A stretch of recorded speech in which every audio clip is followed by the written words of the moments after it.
네, 안녕하세요. 시대인재에서 수학을 가르치고 있는 공영준입니다. 반갑습니다. 네, 요 브로셔를 같이 봐주시면 좋을 것 같고요. 네,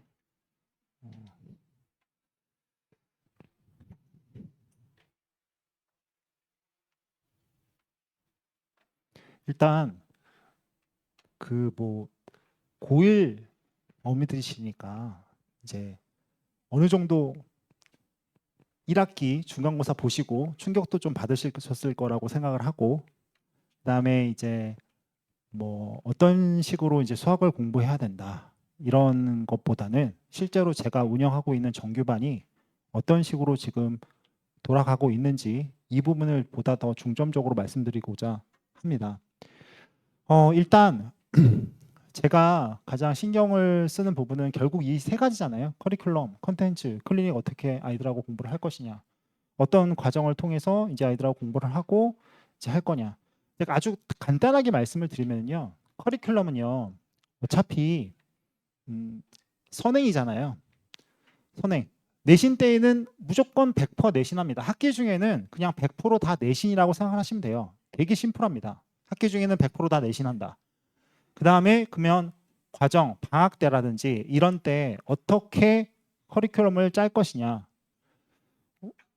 가장 이제 전체적으로 2학년 때까지 커리큘럼을 살펴보면은요. 결국엔 모든 과목, 예를 들어서 대수, 2학년 1학기 때 대수 할 거잖아요. 그럼 대수 3바퀴 돌고 내신 대비해서 4바퀴 돌고 시험 본다.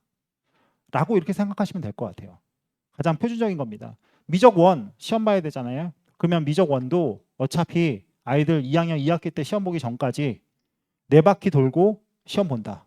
이런 식으로 제가 계속해서 커리큘럼은 쭉 연간 커리큘럼은 쭉 쌓아놨습니다. 그래서 제일 쉬운 게 이제 여름 방학이고 여름 방학 이제 커리큘럼 이런 부분들. 그러니까 제가 제일 신경을 쓴 부분은요. 결국 목표를 어디다가 두고선 아이들이 공부를 해 나가야 될까? 저는 되게 단순하다고 보거든요. 어머니께서도 인정하시잖아요. 그냥 내신이죠. 내신에서 어떻게 하면 이제 좋은 성적을 받을 것이냐. 그래서 항상 말씀드리는 게 뭐냐면 아이들한테도 똑같이 얘기해요. 이 10%라는 숫자에 현혹되시면 안 된다. 제가 정말 깜짝 놀란 부분이 있었어요. 뭐냐면 예를 들어서 저희가 이제 오랫동안 계속 해왔었으니까 4% 내신을 기준으로 했을 때 4% 1등급 내신을 기준으로 했을 때 실제로 저희 반이 과거 이제 쭉 계속 봤을 때 70% 정도가 1등급이었거든요. 이 동네에서 정규반 아이들이. 근데 그러면 당연히 이렇게 바뀌면 올 1을 찍어야 되잖아요. 너무 당연하게도. 그것도 정말 안정적으로. 근데 실제로 요번에 중간고사 결과를 받아보고 제가 되게 놀랐던 부분이 뭐냐면 아니 1등급이 안 됐다는 얘기가 아니라 원래는 정말 안정적으로 이렇게 나와서 심지어는 4% 1등급도 무난하게 받을 만한 친구들조차도 얘네들이 이제 1등급은 나오긴 했지만 이제 이렇게 심지어 뭐 퍼센테이지로 따지면 6%, 7%뭐 이렇게 되는 애들이 꽤 많아 생각보다 너무 많았다라는 거죠. 그래서 제가 어머니들께 드리고 싶은 말씀은 뭐냐면 이 숫자에 연연하시면 안 됩니다. 그러니까 저는 이 숫자가 제일 큰 문제라고 생각을 해요. 그러니까 아이들도 대부분 이제 공부를 하는데 수학이 어느 정도 완성이 되어 있는 친구들 같은 경우에는 어떤 생각을 가지게 되냐면 내가 수학에 쏟을 시간을 좀 다른 과목을 해가지고 다른 과목을 메꾸자. 라는 식으로 생각하는 경우가 되게 많더라고요. 특히 저희 반 애들 같은 경우에는 수학이 어느 정도 올라와 있는 친구들이니까 특히 그런 경향이 되게 많았는데 정말 저도 되게 충격받고 아이들도 그래서 요번에 기말 할 때에는 이제 이런 부분에 대해서 좀 신경을 쓰게 되었습니다. 그래서 이제 기말 내신 준비 충분히 하고 있고요. 그래서 아이들한테 저는 그냥 너희들의 1등급은 4%다. 우리는 4% 1등급을 목표로 공부한다. 라는 게 내신을 준비하는 저희 정규반의 목표고요. 저희는 10%라는 숫자는 싹 잊어버리려고 했습니다. 자, 그래서 이런 식으로 해서 결국 정규반의 목표는요. 분명합니다. 안정적으로 수학 등급을 확보하는 게 정규반의 목표라고 생각하시면 될 것 같고 그래서 여름방학 때 여름방학 때에는 보통 방학 때는 저는 커리큘럼 되게 단순하거든요. 바로 다음 학기에 시험 볼 것을 당연히 이제 하고요. 그런 내용이 다 들어가 있습니다. 근데 보시면 여름방학이 1학년 여름방학이 되게 독특해요. 예를 들어서 2학년 때 같으면요. 2학년 겨울방학 때는 당연히 2학년 올라가는 겨울방학이죠. 뭐 해야 될까요? 당연히 대수해야 되겠죠. 대수 정규반에서 대수합니다. 그 다음에 2학년 여름방학 때는 뭐 해야 될까요? 다음 학기에 미적분 원하니까 미적분 원 해야 되겠죠. 정규반에서. 그런데 1학년만 유일하게 대수, 그러니까 2학년 1학기 과목이죠. 이걸 하고 공수2를 특강으로 빼놓거든요. 요때만 유일하게 이렇게 하거든요. 이유가 있습니다. 뭐냐면요. 그동안 봤을 때 아이들이 어머니께서 혹시 이런 생각 해보셨나요? 아이들이 우리 애가 대수랑 미적분이랑 미적분 2를 가장 잘하던 시기가 언제였을까요? 중3 때입니다. 중3 때예요. 너무나 재밌게도 중3 때, 중3 때. 이유가 되게 단순하거든요. 아이들이 그만큼 정말 빨리 잊어버리고 빨리 희미해지기 때문에 기억 자체가 빨리 희미해지기 때문에 그러니까 계속해서 복습 과정을 계속 넣지 않으면 안 됩니다. 그래서 뭐냐면 대수를 이번 여름방학 때 안 할 수가 없어요. 아니면 그러니까 아이들이 이런 거죠. 일정한 기간을 넘어가면 기억이 삭제되는 속도가 훨씬 빨라집니다. 그러니까 지금이라도 만약에 다시 이제 선행 과정에 대한 복습 과정이 들어가지 않으면 아이들은 정말 빨리 잊어버릴 거예요. 그래서 요 시기에 정말 부담이 되지만 이런 식으로 여름방학 시간표를 짜놨습니다. 그래서 여름 때 정규반에서는 대수를 진행을 할 거고요. 그 다음에 이제 공수2 부분 내신 해야 되니까 공수2 파트는 이렇게 해서 할 겁니다. 요거는 이제 특강으로 했고 이제 기한은 이제 기말 끝나자마자 바로 여름방학 직전에 단기크 특강으로 넣어놨어요. 그래서 이미 중간고사 때 단기 특강으로 사회했고 그 다음에 기말 때에도 이제 단기 특강으로 이렇게 한다. 그래서 뭐 커리큘럼은 이렇게 짜놨고요. 그 다음에 클리닉은요. 제가 제일 신경 쓰는 부분은 결국 아이들이 이제 공부를 저랑 일주일에 보는 시간 얼마나 되죠? 일주일에 8시간 봅니다. 수업 2번 하니까. 정규반에서. 그럼 나머지 시간은 아이들이 스스로 공부하거나 뭐 숙제하거나 이런 시간이겠죠. 그러면 근데 과제나 이런 것들을 제가 풀고 다 주고 당연히 이제 뭐 다 검사하고 하지만 특히 방학 때 아이들한테 가장 문제가 되는 거는요. 어머니께서도 충분히 경험하셨잖아요. 제일 방학 때 어머니께서 제일 괴로우신 부분이 뭐죠? 아침에 자고 있는 거 보면 정말 복장이 터지시죠. 학교 안 가니까. 그래서 저희가 그것을 덜어드리겠습니다. 그래서 클리닉 여름방학 때 올클래스 클리닉이라는 걸 만들었어요. 뭐냐면 아침부터 학교 보내듯이 신청하시면 학교 보내듯이 보내시면 이건 뭐 날짜별로 좀 다르니까 이렇게 해서 여기 자세한 내용은 여기 써놨습니다.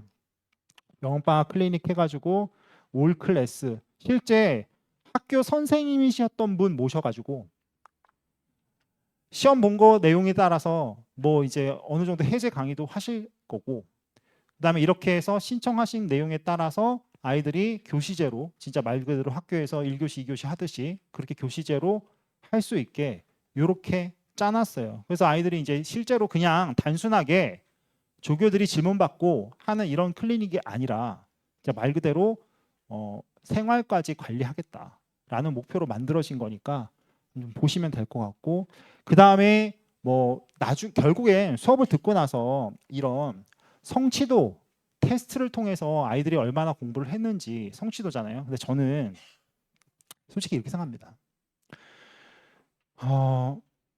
우리 아이가 이 수업에 맞느냐 틀리느냐를 어머니께서 되게 고민을 많이 하시는데 예를 들어서 숙제를 했는데 숙제를 뭐 거의 너무 문제가 워크북이 어려워서 혹은 테스트 성적을 봤더니 테스트가 이제 바닥을 찍어서 라고 이렇게 이 수업이 너무 어려워서 안 맞는 게 아니냐 수업에 맞고 안 맞고는요 어머니께서 이렇게 판단하시면 될 것 같아요. 제가 저랑 수업을 하는데 수업 시간에 제가 얘기하는 내용과 수업 시간에 제가 푸는 내용이 이해가 안 된다. 그럼 그거는 안 맞는 수업 맞습니다.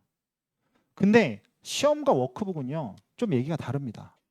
워크북은 저희가 어떤 식으로 구성을 하냐면 뒤에 뭐 내용 보시면 아시겠지만 워크북은요, 예를 들어서 뭐 좀 어려운 내용들, 킬러들 이런 것도 다 넣어서 워크북 만들잖아요. 근데 그런 것들은 어떻게 보면 아이들이 이제 이런 것들도 풀 수 있으면 좋겠다라고 해서 공부하는 방향을 제시하기 위해서 넣어놓은 거지, 그걸 지금 꼭 다 풀어야 되는 거 아니에요. 그리고 테스트는요, 어떤 관점에서 저는 테스트를 만드냐면 아이들이요, 공부할 건덕지를 주는 게 테스트의 목적입니다. 왜냐하면 제가 수업 시간에 모든 문제와 모든 유형을 다룰 수가 없잖아요. 그러니까 당연히 테스트와 워크북을 통해서 그런 것들을 커버하기 위해서 그렇게 보는 거거든요. 공부할 거리를 만들어준다. 그래서 그런 관점에서 이제 테스트는 보시면 될 것 같고, 그래서 테스트 점수에 너무 연연하지 마셔라. 어차피 다 똑같다. 이제 이렇게 해서 단기 특강 같은 경우에는 이제 기하, 공간좌표랑 벡터 부분만 4회 정도 이렇게 해서 요때 이제 진행을 할 겁니다. 앞에 저희가 공간도형 일부까지는 내용을 정리를 다 해놨기 때문에 이제 중간고사 끝나고 4회 수업을 다 했었고, 기하는 이렇게 해서 이제 마무리를 해놓을 겁니다.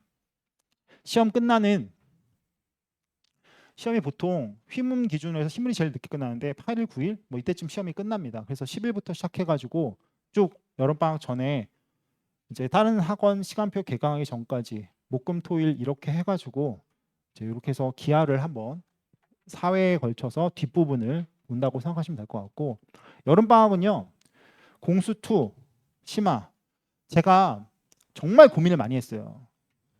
아시다시피 공수2 내용이 정말 많은 건 아시죠? 뭐냐면 집합명제, 함수, 도형의 방정식이에요. 1학기 과정하고 비교하면요, 양이 어마어마하게 많습니다. 그런데 제가 그래서 원래대로 한다면 대략 한 11번 정도, 그 정도 혹은 12번 이 정도가 필요한 게 맞거든요. 근데 저는 아이들이 방학 때 수학만 하는 게 아니잖아요. 이거를 주 3회를 넣어버리면 애들이 거의 방학 때 수업 듣고 뭐 다른 학원도 예를 들어서 가고 하면은 한마디로 소화할 시간 자체가 없어요, 아예. 그래서 어떻게 할 생각이냐면, 제가 예전 같았으면 공수2 관련된 모든 내용을 하나도 빠짐없이 다 하겠다라고 이렇게 말씀드렸을 거예요. 근데 그렇게는 못합니다. 여기서 하는 내용들을 8회로 완전 줄여놨기 때문에 그렇게 하긴 힘들고요. 그러면 무엇을 주제로 할 거냐? 제가 선별하는 기준은 딱 하나입니다. 시험에 나올 거냐 말 거냐. 시험에 나올 거냐 말 거냐. 예를 들어서 집합이요. 집합을 예로 들어서 말씀드리면 집합이 진짜 방대하거든요. 방대한데 그중에서 시험에 나오는 파트는 딱 2개예요. 연산과 부분집합입니다. 집합, 연산 어떻게 할 거냐. 그다음 부분집합 관련된 내용 어떻게 할 거냐. 이 2가지가 가장 메인입니다. 예를 들어서 함수 같으면은요. 함수 진짜 뭐 1대1 대응서부터 시작해가지고 굉장히 다양한 함수도 굉장히 많잖아요. 그러면 나오는 거 다 함수에서는 나오는 거 다 하나밖에 없습니다. 1대1 대응 관련된 내용만 죽어라 나옵니다. 그래서 그런 것들을 픽해서 완전히 압축시켜 놨다라고 보시면 돼요. 실제로 시험에 제가 수업한 내용이 안 나오면은요, 그런 일은 없을 겁니다. 왜냐면 시험에 무조건 나오는 부분만 픽해놨으니까. 그래서 그런 부분들만 완전 찝어서 할 겁니다. 이런 부분들만 찝어서. 그래서 이게 중요한 부분이 있고 그렇지 않은 부분이 있는데, 바꿔 말하면 그 중요성은 그냥 학교 그동안에 이제 내신을 기준으로 선별을 했다. 그래서 8번으로 끝내겠다라는 게 목표입니다. 그래서 실제로 진짜 이제 주변에 있는 내용들하고 이런 것까지 다 어울러서 하려면 더 필요하긴 한데 일단 이렇게 줄여놨고, 그다음 뭐 정규반 수업은 이렇고요. 그다음에 대수 실력이라는 것은, 대수는요, 이건 진짜 이거는 시험 보기 직전의 내용이니까 아이들이 어느 정도 내용이 숙지가 돼 있잖아요. 근데 이건 아직 숙지가 안 돼 있는 친구들을 위한 수업이거든요. 제가 정규반과 관련 없는 특강을 방학 때마다 딱 하나씩 합니다. 나머지는 전부 다 정규반 관련 특강인데 이거예요. 유일하게. 이것만 저희 정규반 애들 아닌 학생들을 대상으로 해서 하는 수업이고요. 이 대수 수업은 기본적으로 대수를 한 번 이상 혹은 한두 번 이상 본 친구들을 위해서 할 거고요. 이 대수가 진행하는 과정 자체가 좀 독특하거든요. 왜 독특하냐면 감히 말씀드리는데 한 번도 본 적이 없는 식으로 풀 겁니다. 한 번도 보지 못한 내용들이 정말 많을 겁니다. 이유는 하나입니다. 아이들이 봐야 되는 수학 시험 중에서 대한민국에서 가장 어려운 수학 시험이 뭘까요? 이 동네 고2 수학 시험지입니다. 대한민국에서 가장 어려운 수학 시험이에요. 이 동네 고2 수학 시험이요. 거의 문제 보면 아픕니다. 제가 지난번에 이건 3학년 시험지구나. 3학년 1학기 진선여고 작년 시험지를 보면서 정말 감탄을 했어요. 문제가 너무 아름다워요. 다시 말해서 아이들은 어렵다는 얘기겠죠. 그런 식으로 가장 어려운 시험이 이 동네 수학 시험이기 때문에. 왜? 이유는 되게 간단하잖아요. 수능에서는 킬러 2개 나오죠. 22번, 30번 예를 들면. 그런데 이 동네 학교는요. 그런 시험을, 그런 문제들을 2개, 3개, 4개 이렇게 집어넣어요. 한 문제 푸는데 그냥 풀면은요. 최소한 10분, 15분 걸리는 문제들이에요. 그러면 그거 3개 풀면 30분이에요. 10분씩만 잡아도. 그러니까 아이들이 바꿔 말하면 다른 방식으로 접근할 수밖에 없어요. 정석적인 풀이 좋죠. 해설지 보시면 정말 쫙 정확하게 나와 있잖아요. 애들이 어떻게 그렇게 푸나요? 심지어는 해설도 이해를 못합니다. 그렇게 풀면. 그래서 완전 다 뜯어 고칠 거예요.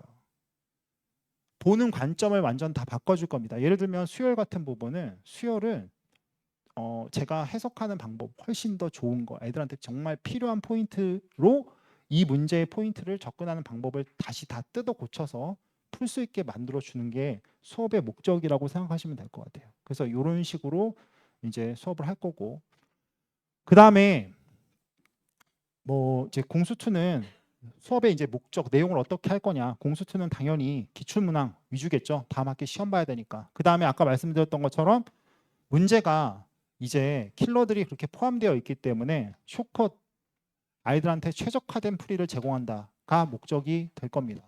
그래서 예를 들어서 함수 같은데 뭐 현재 일반적인 풀이는 아이들이 진짜 다 익숙하거든요. 예를 들어 가장 쉽게 말씀드릴게요. 함수가 있어요. 2차 함수.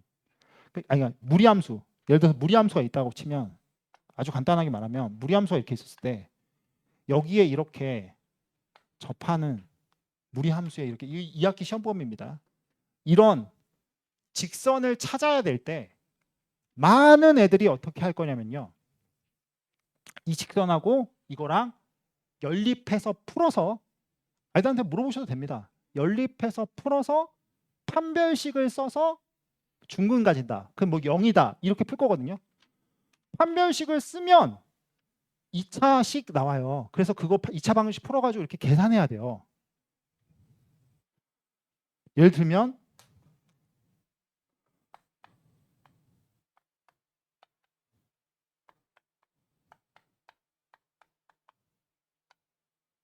그냥 이렇게 가르칠 겁니다. 이게 이 접하는 직선 기울기예요. 예를 들면 이런 내용들로 이제 아이들한테 가르칠 거예요. 이유는 하나입니다. 줄여야 되니까. 그런 시험에서 줄여야 되니까. 그래서 이런 식으로 해서 실제 활용할 수 있는 풀이를 한다라는 게 이게 목표다라고 보시면 될 것 같습니다. 워크북은요. 이런 식으로 지금 구성이 돼 있고 지금 보시는 것처럼 제가 가장 신경을 쓴 부분은 하나입니다. 여기 써놨죠. 의미를 가지는 경험이 되길 바란다. 이 내용이 뭐냐면 뭐 어떤 선생님들인지 마찬가지겠지만 이제 어머니께서 혹시나 받아오는 시험지와 워크북의 해설지를 한번 보세요. 워크북 시험지와 해설지에 있는 풀이를 한번 보시면요. 예를 들어서 시중에 있는 문제집 풀이 그대로 아니면 모의고사 풀이 그대로 이렇게 넣어놓은 게 태반일 거예요. 제가 제일 신경 쓴 부분은 이겁니다. 의미를 가지는 경험이 될 수 있도록 만들자. 그 말은 해설 다 뜯어 고쳤습니다. 제가 아까 말씀드렸죠. 저는 판별식 예를 들어서 안 쓸 거라고. 그러면 아니 가리킨 건 수업 시간에 이렇게 가리켜 놓고선 워크북 해설은 그렇게 돼 있으면 시험지와 워크북 해설이 그렇게 돼 있으면 애들이 아무 의미가 없잖아요. 다 뜯어 고쳐놨습니다. 물론 의대 파업 덕도 받습니다. 대거 애들이 다 손가락 빨고 놀고 있었기 때문에 싹 다 가르쳤던 애들 친구 한 명씩 데리고 오라고 해가지고 거의 70편가량을 돌려서 갈아서 다 바꿔놨어요. 그래서 물론 선생님들이 풀이 다 수정 다시 다 검수하고 선생님들이 직접 쓰신 풀이도 당연히 다 많고요. 저를 위해서 팀원들이 같이 다 한 것도 많고 그렇게 해서 다 워크북과 시험지에서 싹 다 뜯어 고쳐놨다. 그래서 거기에다가 이제 예를 들어서 이런 내용들 이제 뭐 라이벌 포인트라든지 이런 것들 다 달아서 아이들이 실제로 적용할 수 있는 내용으로 써주는 게 목표라서 그렇게 다 바꿔놨습니다. 풀이 직접 다 제작하는 거고요. 그 다음에 보시면 테스트는요. 매 수업마다 이건 정규반, 특강 다 공통입니다. 매 수업마다 리뷰 테스트하는 거 봅니다. 시험 보기 전에 공부할 수 있는 거리 주는 거예요. 오늘 시험 볼 내용에 대해서. 주요 문항에 대한 리뷰 테스트 당연히 있고요. 그 다음에 단원 테스트, 매 수업마다 단원 테스트 뭐 예를 들어서 이런 내용들을 가지고 단원 테스트를 본다. 이렇게 테스트 내용까지는 이제 어머니께서 좀 보실 필요가 없고 그 다음에 이제 목표는 이제 이런 부분이다. 그래서 이렇게 안 돼.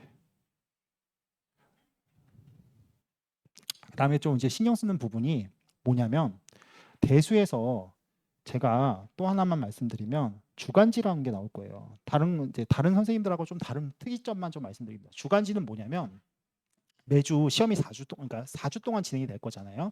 그럼 그 4주 동안의 내용에 대해서 아이들이 이제 보다 더 공부할 수 있는 내용을 제공을 할 겁니다.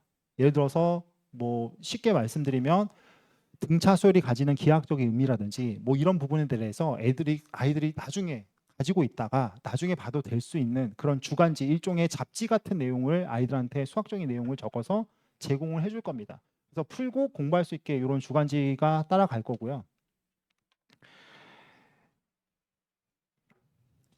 뭐 워크북은 아까 말씀드린 것처럼 이렇게 진행이 될 거고 그 다음에 테스트에서 한 가지 말씀드릴게요. 테스트 되게 복잡하죠. 어머니께서는 이런 테스트 내용을 기억하실 필요가 별로 없습니다. 왜냐면 이건 제가 하는 거니까. 근데 테스트가 이렇게 복잡한 이유가 있어요. 테스트는요. 아까 목격성을 가진다라고 말씀드렸잖아요. 그래서 리뷰 테스트 수업 때마다 당연히 있을 거고 단원 테스트 이거는 기본이죠. 이 두 가지는 저희가 가지고 있는 부분은 이만큼이 더 붙는데 이게 뭐냐면 쉽게 말씀은 이겁니다. 단원 테스트 한번 보고 교육청 테스트 봅니다. 단원 테스트 한번 보고 계산력 테스트 봅니다. 단원 테스트 한번 보고 워크북 테스트 보고요. 단어들 테스트 한번 보고 라이벌 테스트 봅니다. 그러면 한 사이클이 끝납니다. 이게 한 달이에요. 이렇게 되면. 그럼 왜 이렇게 보냐면 교육청 테스트 당연히 모의고사나 이런 문제들을 가지고 보겠죠. 그럼 아이들이 그런 문제 유형에 익숙하냐라는 거 보는 거고 그 다음에 계산력 테스트 아이들이 계산 이런 거 끝까지 마무리할 수 있느냐 계산이 집중된 문항으로 해가지고 이런 거 볼 수 있느냐 그 다음에 워크북 테스트 워크북 숙제 열심히 잘 풀었느냐 테스트하는 거죠. 그 다음에 라이벌 테스트 네 위치를 한번 봐라. 이거는 대치, 목동, 반포 다 아울러서 다 똑같은 시험지로 보거든요. 그렇게 해가지고 걔네들이 서로 랭킹 매기는 거예요. 이렇게. 그래서 보다 더 많은 집단 내에서 네가 어느 정도 하는지를 봐라. 라는 식으로 해서 이렇게 구성을 해놨습니다. 그 다음에 아까 말씀드렸던 것처럼 주간지를 통해서 예를 들어서 시험을 잘 본 친구 같으면 패스 주간지, 페일 주간지 이런 식으로 나가는 형태로 구성을 해놨기 때문에 테스트는 이런 식으로 되어 있다. 그래서 실제로 아이들한테 체크하는 방향, 목적성이 분명한 이런 테스트를 통해서 아이들의 실력 향상을 꾀한다라고 생각하시면 될 것 같습니다. 그 다음에 클리닉은요. 아까 말씀드렸죠. 여름방학 때 하는 클리닉. 여기 제가 정말 여기에 잘 써놨습니다. 이거 보시면 여기에 올클 S 클리닉이라고 해가지고 여기 다 써놨기 때문에 이런 방식으로 클리닉이 이루어질 거니까 한번 보시면 될 것 같고, 그 다음에 이거는 당연히 신청자 위주기 때문에 어머니께서 신청하신 분들께서 이제 다 할 수 있게 이렇게 해서 오픈을 해놓은 거고요. 그 다음에 학기 중에는 정규반 같은 경우는 당연히 학기 중에는 수업 후에 이제 아이들이 따로 마무리할 수 있는, 그날 배운 내용을 마무리할 수 있는 장소로 가서 거기서 뭐 오답이라든지 이런 거 하고 검사 받고 가는 시스템 같은 것들은 기본적으로 다 돼 있다고 보시면 됩니다.